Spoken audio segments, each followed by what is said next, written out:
Hi, Ben Carpenter here. I'm going to talk to you very briefly about flexible dieting and eating disorders. I've been meaning to make this video for ages, so I'm going to keep it brief and hopefully it's going to resonate with people out there.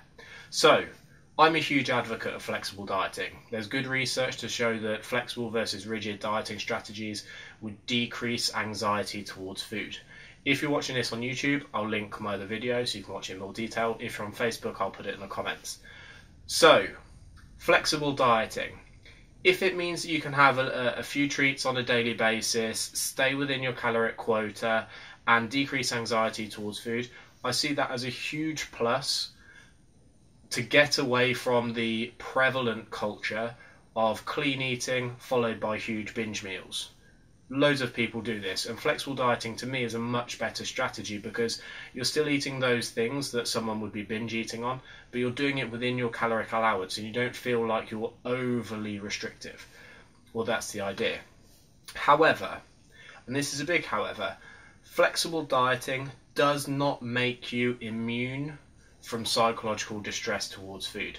So I've got a few examples for you. These are things I've seen, questions I've been asked, etc.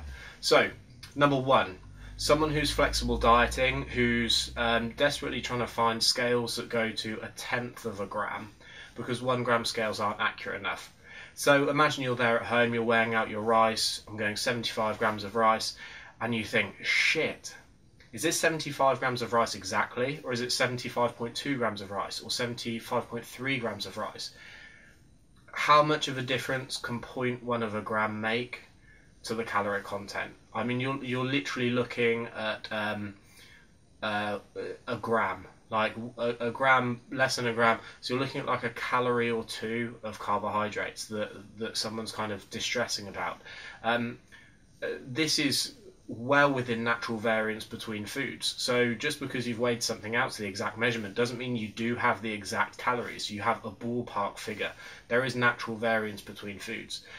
Yeah, someone's stressing about 1/10 of a gram when they're weighing their food. To me, this is crazy. Number two, someone who's looking on MyFitnessPal, they're eating a whole chicken, and there are two entries for the chicken. Let's say one of them, let's pull a figure out there, one of them's got 15 grams of fat, another one's got 17 grams of fat, and they're not sure which one to use. Genuinely seen people posting questions in Facebook groups where like, it's 15 grams or 17 grams, what do you think I should do? It's like, chill first. Take 16, put it in the middle, take 15, take 17. It doesn't really matter. I mean, panicking over 9 calories or 18 calories, again, something which is in a natural variance within food. It's taking that psychological stress too far. Number three, and this is a big one because this is a type of thing that clean eaters kind of get mocked for. It's being unable to eat out at restaurants. So I've seen people where they're looking at menus online and they can't find nutritional information for the items on the menu at a restaurant they're going to, so they don't go. So because they can't see the calories, proteins, carbs, fats of items on a menu, they will avoid eating out, avoid social situations, which is the type of thing that a lot of flexible dieters mock clean eaters for. Yet a lot of them still fall into the same trap.